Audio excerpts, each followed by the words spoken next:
From Reuters, TikTok prepares to shut down app in U.S. on Sunday, sources say. Good. Bye. I'm okay with it. Not good. I think it's great. I was think it's very surprised that bad. it's going to. I assumed it was going to be one of those things where the phone just wouldn't update and then it would slowly become unusable, but it will actually be removed. TikTok is doing this intentionally, and they don't have to. One of two things has to happen: they divest from their Chinese partner, or they remove the apps from the App Store, and the app still exists and can be downloaded off their website for anybody who wants to use it. However, the rumor is that TikTok decided to shut down entirely to spite its users, tricking them into getting mad at Congress for having passed this bill. I also heard that Donald Trump is now touting the idea of trying to save TikTok. He's been. Yeah. He wants to do an executive order to put a 60 to 90 day hold on the ban. Which I don't know that he has the authority to I don't do either. because Congress has already passed and it's already been signed. But I also completely disagree. So in 2020, the concern was that TikTok was the most censorious platform for the right, and it was propping up weird woke garbage ideology, people like Dylan Mulvaney. So then Republicans came out and said, why are we allowing a foreign country to have influence over our younger generation? That's a security threat. We should force them to divest. And if they don't, then they can't operate on U.S. servers. The Democrats were like, how dare you? Gen Z said, how dare you? We love TikTok. And China said, uh-oh, they're coming for us. So a couple years later, China basically says, ease up on the censorship of conservatives, make Trump look good. And all of a sudden, a bunch of right-wing personalities started getting traction on the platform and immediately changed their opinions. All of a sudden, the right was now, wait there, I don't know if we should ban this, but it was too late. After October 7th, when there was what appeared to be an artificial boost in anti-Israel, pro-Palestine content, Democrats and Republicans came together and said it's time to stop TikTok from being able to control what people think in this country. Now, the reason I say that is not because I'm biased one way or the other on Israel-Palestine. There's a lot of legitimate criticism from the pro-Palestine side and anti-Israel. The issue was when October 7th happened, the majority of the content, it was largely pro-Israel, anti-Hamas. And then over a period of a couple days on the weekend, it flipped completely. That is not indicative of natural trends among people. It's indicative of an algorithmic switch. This triggered Democrats and Republicans to be like, we got to shut this down. But when Republicans started getting traction and Donald Trump personally started getting traction, all of a sudden he was like, nah, maybe we don't want to do this anymore. Yes. I say, shut them down. Foreign governments do not have free speech in America. They should divest. And if they don't want to, this is a trick. TikTok does not have to shut down. They are doing it so that American users go, oh no, Trump is taking away TikTok from us. Not true. I also think that the part of the reason why they want to shut down as opposed to, sell it off or whatever is because the servers and the app itself is compromised and whoever were to purchase it would see what they were doing and also see the algorithm, and probably see the algorithm, I assume, that they've been using, and that would implicate the Chinese Communist Party in espionage. I think there's a lot of other far more serious risks to the American people, the mind of the American people, than TikTok. I think that China, for example, purchasing farmland in strategic positions around the United States is a far greater threat. Different subject though. And they also own the entire slate of Hollywood. They control they basically say you can't put this in this movie or we won't show it in the Chinese market, the largest movie marketplace in the world. Then on top of all that, they have a lot of influence in a multitude of other different aspects of American society, including sports. The Daily Wire did a great 6 or something part series about how they're infiltrated into all these other parts of culture. So to think that TikTok specifically represents some type of existential threat, I don't think is really true. And if you want to say that, okay, they don't have the right to free speech or they can't collect this data, well then make a rule that this type of data can't be collected by not the issue. by any social media The issue platform. is that they put Dylan Mulvaney on the front page.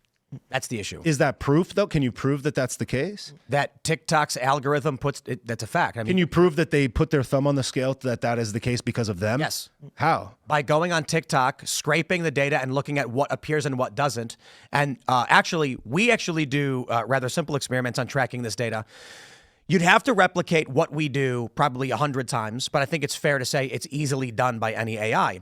You take a look at Dylan Mulvaney's earliest videos, which we did, and they have nothing to do with being trans. They are gay safari. Yes. And what Dylan Mulvaney was doing was basically poking the algorithm to figure out what kind of video would go viral. When Dylan Mulvaney came out as, it's gay safari, wasn't really getting a lot of traction. Then did the I'm non-binary, good amount of views.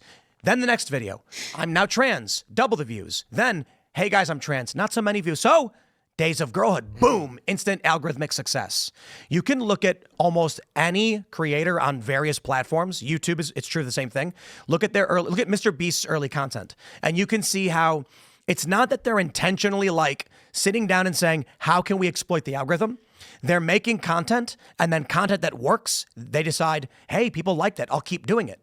So you can see on TikTok that woke, weird gender garbage and ideologies that break the minds of young people have been massively dominant on the platform. And it was only when the right said we are being censored that TikTok switched it and gave conservatives a little bit. But is that grounds for banning? Yes. I mean, couldn't you say that every other mainstream news outlet in America, including Facebook, including Instagram, including Google, including YouTube, every single other platform does the exact same thing? Well, I can so sue, why did they? Facebook in the United States. They're Americans.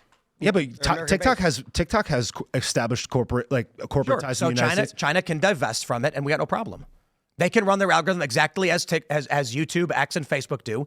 We can complain. We can make claims of government collusion, send investigative journalists and file lawsuits and FOIA requests. Turns out X and Twitter, I don't want to blame X because X is new. Twitter and Facebook were operating portals to allow the feds to go in to take down posts or to flag them. And we don't know what TikTok does because all that's happening in China. So China divest, TikTok stays, we're fine. The problem right now is I'm not arguing for banning TikTok. I'm arguing China divest. I don't know why you would actually argue that China should be allowed to own it.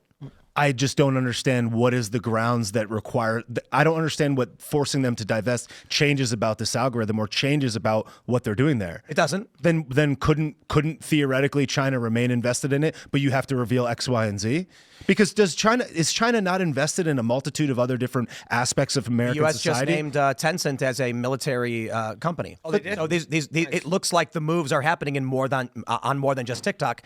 And while the bill that was passed specifically isolates ByteDance and TikTok, it does go on to mention any other company that is being operated in a similar way by Russia, North Korea, China, or Iran. Nice. But that bill is exceptionally vague and could cover a multitude of other different websites that TikTok is not the only one of. It's not a ban specifically on TikTok. It's actually a very Not a ban at all. But it is. It has a lot of very vague language that could affect American businesses, American websites that have nothing to do with TikTok. How?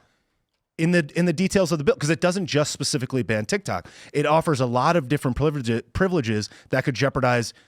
It's like, do we want the government to have more power? I thought that's what we were against. I thought we were against giving them more power and more censorious power and more thought distribution censorship. Isn't that bad? Shouldn't we say that any platform can't do X and all of them have to be able to follow those exact same rules? And if TikTok follows these rules, why should they be forced to divest? Shouldn't they be forced to divest from the farmland? Shouldn't they be forced to divest from Hollywood? They should be forced. Yep. Yes. So then, And no one disagrees with that. okay, so why are we allowing? So we should force Why are we allowing a foreign corporation to have such a strong control over the economy of the United States? How do you imagine this? Imagine China being able to convince an American to argue for Chinese interests on a live show to 50,000 people right now. Rand Paul said you have the right to hear the wrong information. Who are we to say that they don't have the right, that you don't have the right to hear the information that's incorrect? And the other thing too, to go back, foreign adversaries operate. I'll put it this way: if you went to the founding fathers and said, "Do you believe that free speech extends to all peoples?" They would say, "Of course." Do you think it extends to our adversaries to leaflet in our country? No, of course not. Absolutely not.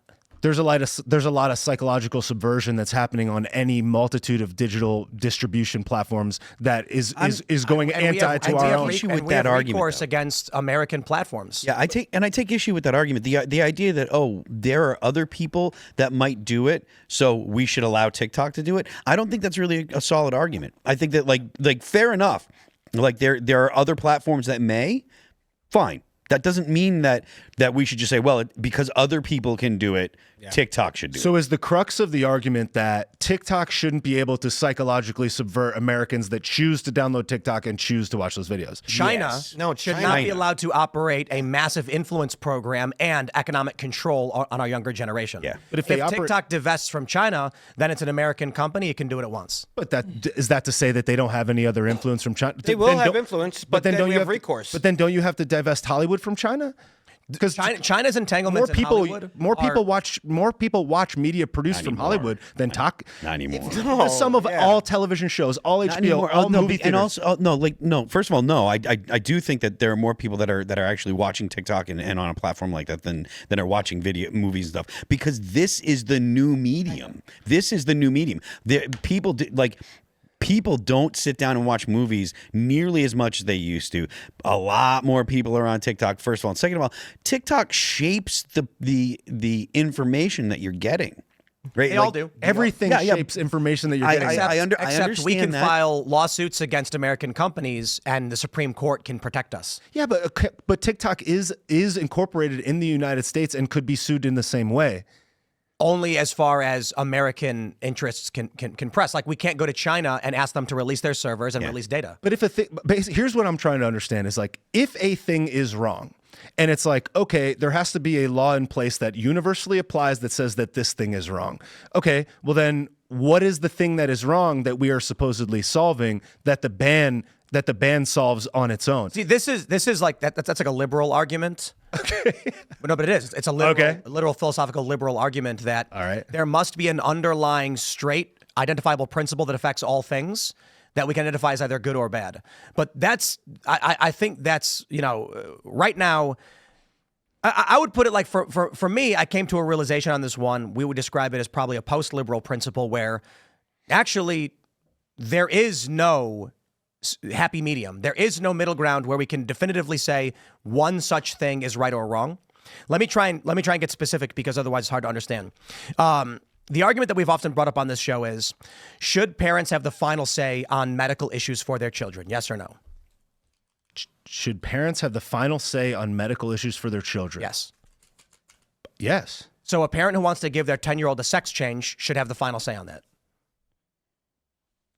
No, I guess. It doesn't universally apply. Okay. So when conservatives and liberals both argued the exact same principle, parents can decide what is best for their children. Conservatives said, you can't force my kids to get vaccinated, but I will force you to stop if you try to give a kid a sex change. Democrats were inverted. If the Democrats argued, if the doctor prescribes a sex change, the parents should be barred from preventing it, and the children should not even tell them. However, the government should be able to mandate vaccination. So the principle of parental rights in medicine does not universally apply to morality or ideology. In this regard, I would say, based on the bill that we have, there is no universal principle of what we're going to identify as being right or wrong. The issue is a foreign adversary has control over a large swath of the American people's psyche by feeding them specific information and convincing them to argue in the financial and security interests of China instead of the United States. The idea that someone would come here and literally be like, China should be allowed to operate a mass media program in the United States to 112 million people blows my mind. Like, it should be a simple, we don't allow them to do that. The argument is only they must divest and operate under U.S. law. And then we can subpoena their servers, pull their data. And if they're harboring outside of the country, we can charge them and shut them down in the United States. Right now, all we're saying is TikTok, divest from ByteDance and keep doing your thing. Thanks for checking out this clip from Timcast IRL. Make sure to watch the show live Monday through Friday at 8 p.m. Subscribe to this channel, and we will see you all there.